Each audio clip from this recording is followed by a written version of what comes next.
नमस्कार, बिंदास हरियाणा पर आप सभी का स्वागत है। इस वक्त हमारे साथ मौजूद है हरियाणा सरकार में कैबिनेट मंत्री जयप्रकाश दलाल जी। जयप्रकाश दलाल जी, आपका बहुत बहुत स्वागत है बिंदास हरियाणा पर।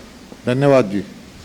सर, जिस प्रकार हम बड़ौदा चुनाव की अगर बात करें तो अभी हाल ही में जो कि सरकार ने आपको जो है आपकी पार्टी ने चुनाव प्रभारी बनाया है बड़ौदा का। आखिर बहुत बड़ी अहम जिम्मेदारी आपको दी है, क्या कुछ आपकी तैयारियां हैं बड़ौदा चुनाव को लेके? सबसे पहले तो मैं अपनी पार्टी का जो शीर्ष नेतृत्व है सबका धन्यवाद अदा करता हूं कि मुझे जो है समन्वय की जिम्मेदारी बड़ौदा हल्के के चुनाव की दी और सब कार्यकर्ताओं के तालमेल करके, सभी नेताओं से तालमेल करके एक हम अच्छा चुनाव लड़ेंगे, सुनिश्चित करेंगे कि हमारी पार्टी 100% जीते। और जो हमारी नीतियां हैं भारतीय जनता पार्टी की, उसमें लोगों का भरोसा है, मोदी जी के ऊपर पूरा विश्वास है। मनोहर लाल जी ने जो काम किए हैं, हरियाणा एक, हरियाणवी एक, सबका साथ, सबका विकास, सबका विश्वास, उस नीति के तहत जो पूरे प्रदेश में सब हलकों में विकास के काम किए हैं, उसका परिणाम ये अच्छा आएगा। और बड़ौदा जैसे हलके में भी अब जो है हरियाणा की सरकार के अंदर वो विधायक भारतीय जनता पार्टी का चुन के अपनी सरकार में हिस्सेदारी करेंगे, ये लोगों को हम समझाएंगे। दलाल साहब, अगर हम कुछ दिन पहले की बात करें तो बड़ौदा हल्के का गांव है छिसराना, वहां पे एक सर्वजात की महापंचायत हुई थी। उस महापंचायत में हालांकि पहले समर्थन आपकी पार्टी को उन्होंने दे रखा था, बलराज कुंडू, वो भी वहां गए थे। उन्होंने मंच से जो संबोधन दिया तो उन्होंने बोला था कि यहाँ पे सबसे ज्यादा जो वोट हैं, अगर हम बात करें वोट परसेंट, तो जाटों के यहाँ ज्यादा वोट हैं। लेकिन अगर प्रभारी की बात करें, जिनको जिम्मेदारी दे रखी वो संजय भाटिया को दे रखी, तो कहीं ना कहीं आपको ऐसा नहीं लगता कि उनके बयान के बाद या इस तरह की चीजों के बाद आपको ये अहम जिम्मेदारी मिली हो? देखिए, भारतीय जनता पार्टी एक विचारधारा की पार्टी है।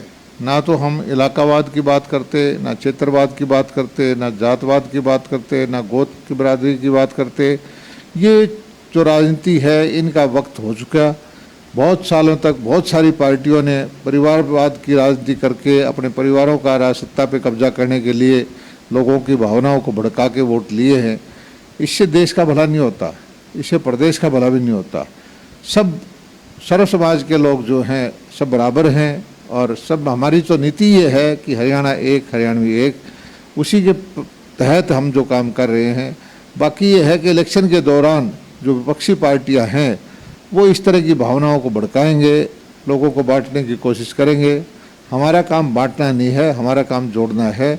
और भारतीय जनता पार्टी 100% ये चुनाव जीतेगी, लोगों के आशीर्वाद से जीतेगी। बिल्कुल, आपने कहा कि आपका काम जो है वो बांटना नहीं है, लोगों को जोड़ना है। अगर हम बड़ौदा की बात करें तो आज तक कभी भी बीजेपी ने जो वो है सीट नहीं जीती है। विपक्षी दलों की हम बात करें, चाहे लोकदल का वो गढ़ रहा, चाहे कांग्रेस का वो गढ़ रहा, तो वो लोग आज भी ये कह रहे हैं कि कहीं ना कहीं जो हमारा विकास रहा है, हम विकास के नाम पर लोगों से वोट मांगे। लेकिन अगर बड़ौदा में हम लगातार सर काफी दिनों से दौरा कर रहे हैं तो ऐसा लगता नहीं कि वहां पर कोई विकास कार्य हुए हों, क्योंकि ऐसा लगता है कि जो विकास है वो बड़ौदा को छूकर भी नहीं निकला। तो बीजेपी जो है इस प्रकार कैसे लोगों के बीच जाकर उनको समझाएगी कि वो आपको इस बार मौका दें? क्योंकि लगातार अगर पीछे देखें तो हर दल को उन्होंने मौका दिया, बीजेपी को कभी उन्होंने मौका नहीं दिया। भारतीय जनता पार्टी आज से कुछ साल पहले पूरे देश के अंदर ही नहीं थी, सिर्फ हमारे 2 MP होते थे। हरियाणा प्रदेश में हमारी कभी सरकार नहीं बनी। पिछले योजना में हमारी सरकार जो है स्पष्ट बहुमत की सरकार बनी, दोबारा सरकार रिपीट हुई। तो धीरे धीरे धीरे धीरे करके अब जो ग्रामीण क्षेत्र में भारतीय जनता पार्टी का प्रभुत्व जो है बढ़ता जा रहा है। मेरा इलाका है, लोहारू से मैं जीत के आया, वहाँ भारतीय जनता पार्टी कभी नहीं जीती थी। इस बार जो है लगभग 18,000 वोट से भारतीय जनता पार्टी जीती। आप देख लेना, जहाँ कभी नहीं जीती, जो काम कभी नहीं हुआ, वही तो भारतीय जनता पार्टी करती है। और यही काम बड़ौदा में होगा। बड़ौदा के लोगों का आशीर्वाद हम प्राप्त करेंगे और वो सरकार के अंदर जो है हिस्सेदारी करेंगे। हमारी विकास की नीतियां हैं, समान विकास की नीतियां हैं, उन पर भरोसा जताएंगे। और हमारे मुख्यमंत्री जी ने 90 के 90 हलकों में समान विकास किया है।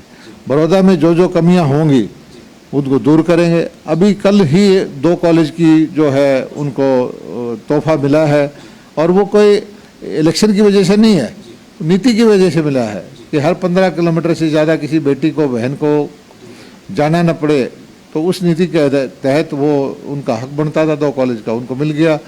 और इसी तरह से नहरी पानी का है, बिजली का है, सड़कों का है, किसी भी तरह की चीज़ है वो उनको मिलती रहेगी।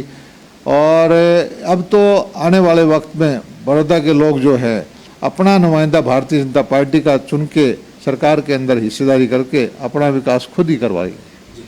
दलाल साहब, अगर हम हरियाणा सरकार की बात करें, कैबिनेट मंत्री आप हैं, आपके पास अहम विभाग है, जो कि आप खुद भी किसान हो, किसान परिवार से संबंध रखते हो, खुद भी खेतीबाड़ी करते हो, आपको जानकारी बहुत ज़्यादा खेतीबाड़ी की।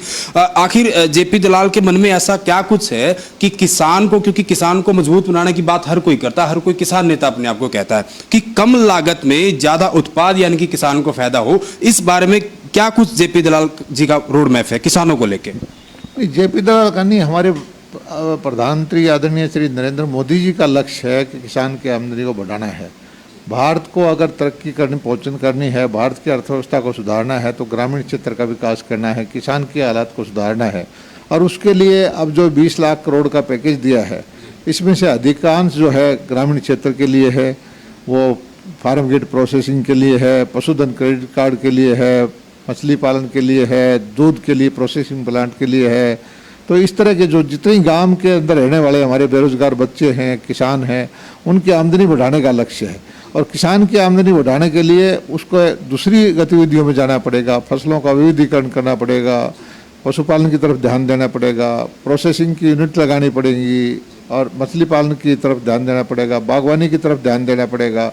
और जो हमारे जो बच्चे गाँव के हैं, पहली बात तो यह है कि खेती बाड़ी को सम्मान दिलाना।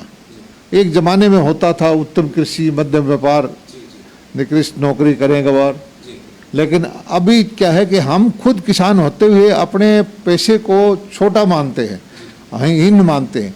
और जबकि हमारा जो इतना पवित्र काम है कि सारी जनता का, सारे देशवासियों का पेट भरने का हमारा काम है, हमें फ़ख्र महसूस होना चाहिए कि हम एक ऐसा पवित्र काम कर रहे हैं जो एक रोजी रोटी के लिए नहीं, देश सेवा के लिए, मानवता की सेवा के लिए काम करते हैं। किसानी को वो सम्मान मिले, वो सम्मान दिलाने का काम करेगी तो भारतीय जनता पार्टी करेगी। बिल्कुल। दलाल साहब, अगर हम केंद्र सरकार की बात करें, जो 3 अध्यादेश केंद्र सरकार द्वारा लाए गए हैं, हालांकि आप लोग बता रहे हो कि किसानों का फायदा उसमें होगा, लेकिन विपक्ष की अगर हम बात करें तो विपक्ष उनको कहीं ना कहीं किसानों का डेथ वारंट कह के उनको संबोधित कर रही कि किसानों के लिए बहुत ही गलत ये अध्यादेश लाए गए हैं।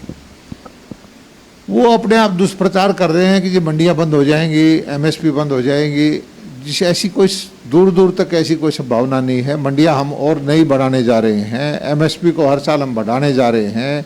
और किसान अपनी उपज को कहीं सड़क पे बेचे, कहीं ट्रैक्टर ले जाके प्याज बेचे, अमरूद का बाग है तो सड़क पे जीटी रोड पे बेचे, उस पर कोई पाबंदी नहीं होगी। अपने अनाज को चाहे दूसरे प्रदेश में ले जाके बेचे, तो किसान को फ़ायदा होगा या नुकसान होगा? किसान को जो हमारी मंडी की जो सुविधाएं हैं वो तो उपलब्ध रहेंगी रहेंगी, एमएसपी जो है वो तो रहेगी रहेगी।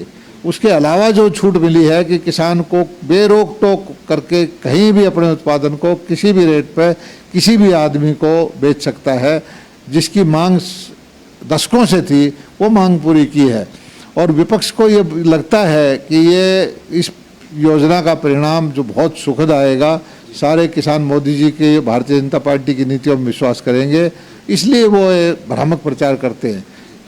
दूसरी पार्टियों ने तो फसल बीमा योजना का भी ऐसे प्रचार किया था।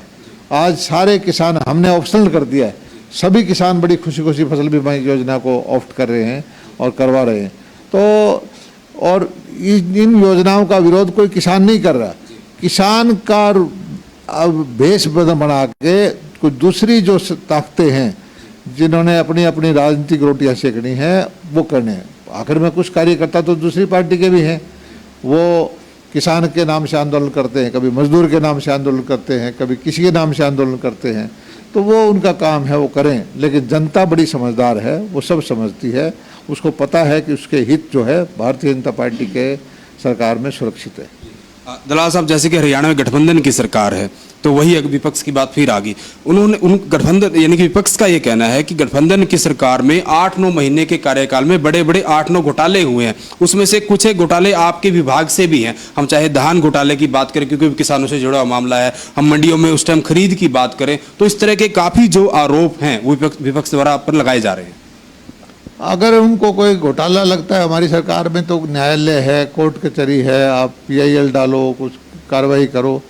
अब सरकारों के अंदर जितने लाखों कर्मचारी हैं उसमें से 2 कर्मचारी 4 कर्मचारी कोई अनियमितता करते हैं, उसको हम खुद ही पकड़ते हैं, उसके और हम छिपाते नहीं हैं चीज़ों को, हम खुद कार्रवाई करते हैं, उसको सजा देते हैं और उसी को ले विपक्षी पार्टी घोटाले का रूप कहने का रूप देती है। चाहे धान की पैमाइश करना हो, कोई धान की मात्रा जांच की, कमी पाई तो उनको हमने जुर्माना लगाया। मंडियों में व्यापारियों को हमने टाइट किया कि भाई किसानों की पेमेंट आप टाइम पे करोगे। मंडियां जब चलाई तो ये कहते थे कि आप जो है किसानों की जो पेमेंट टाइम पे नहीं होती, जबकि हमने सारी कर दी। और तरह तरह की बातें ये करते रहते हैं। कोई घोटाला होता है तो मेरे से बहस करें, दिखाएं कोई कि क्या घोटाला है। ये जरूर है कि इस व्यवस्था को, गली सड़ी व्यवस्था को कांग्रेस ने 70 साल से खराब किया था।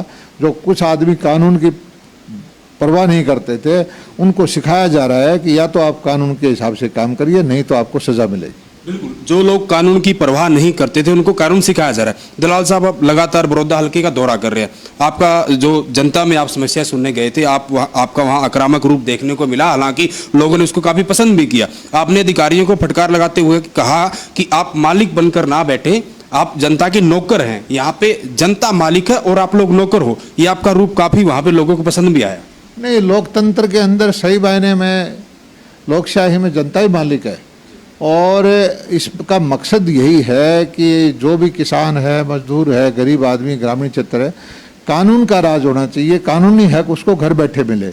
लेकिन हमारी जो कुछ कर्मचारियों की, कुछ नेताओं की मानसिकता ये बन गई जो अंग्रेज़ों के ज़माने से शासन करने की है कि वो हम एक बार सत्ता में आ जाएं या एक बार कुर्सी मिल जाए तो वो समझते हैं कि हम दूसरी क्लास के आदमी हो गए हैं। ये सोच गलत है और यही चीज़ मैं समझाना चाहता हूँ कर्मचारियों को, अधिकारियों को कि जो सामने बैठे हुए हैं ये हमें ताकत देते हैं। इनके वोट के हमें कुर्सी मिली हुई है, इनकी जो टैक्स से हमें सैलरी मिलती है। आप इनको अधीन कैसे समझ सकते हो? मालिक वही हैं, मालिक को मालिक समझो, यही मेरी भावना है। और कर्मचारियों को, अधिकारियों को ये चीज़ को मानना ही पड़ेगा। दलाल साहब, मेरा अंतिम सवाल, कैबिनेट मंत्री होने के साथ साथ आप लोहारू से विधायक भी हैं, तो लोहारू की जो जनता है जिसने आपको जिताकर चंडीगढ़ तक भेजा, आखिर लोहारू के लिए आपके पास क्या कुछ प्लान है कि आपने जो लोहारू को लेकर जो सोचा था? लोहारू भी जैसे बड़ौदा है वैसा ही क्षेत्र है, वही समस्याएं हैं किसान की, पानी की समस्या है, वो बिजली की समस्या हो, सड़कों की हो, मंडियों की हो, सारे जो ग्रामीण परिवेश की, ग्रामीण गांव में रहने वाले लोगों की आमतौर पर एक जैसी समस्या है। लोहारू के लोगों ने मुझे आशीर्वाद दिया है और मैं उनकी दब की सेवा कर रहा हूं। और अब जो मेरी पार्टी है, मेरी ड्यूटी लगाई है, जितनी मेरी सामर्थ्य है, जितना मेरा ज्ञान है, मैं बड़ौदा के लोगों की सेवा करूंगा और उनके जो समस्याएं हैं उनको दूर करने की कोशिश करूंगा। और मुझे पूरा भरोसा है, निश्चित तौर पर बड़ौदा हल्के के लोग, वहाँ की जनता भारतीय जनता पार्टी की नीतियों में विश्वास करते हुए जो सरकार है इसके अंदर अपनी हिस्सेदारी सुनिश्चित करेंगे। और कांग्रेस के जो बहकावे हैं, फूट विघटनकारी नीतियां हैं, फूट डालो, जाति पाति राज की बात करो, इलाकावाद की बात करो, गोत्रवाद की बात करो, इन चीज़ों के बहकावे में नहीं आएगी और राष्ट्र हित में, प्रदेश हित में, इलाके के हित में फैसला लेगी और भारतीय जनता पार्टी के कैंडिडेट को बहुत भारी बहुमत से जिताएगी। बिल्कुल, तो ये थे हमारे साथ कृषि मंत्री जेपी दलाल और साथ साथ बड़ौदा हल्के के चुनाव प्रभारी, जिनका साफ साफ कहना है कि बड़ौदा की जो जनता है वो कांग्रेस के बहकावे में या विपक्ष के बहकावे में नहीं आएगी। बीजेपी का यानी कि गठबंधन का जो भी उम्मीदवार होगा उसी को जिताकर विधानसभा में भेजेगी। वीडियो जर्नलिस्ट अमित के साथ सुरेंद्र नैन, बिंदास, हरियाणा।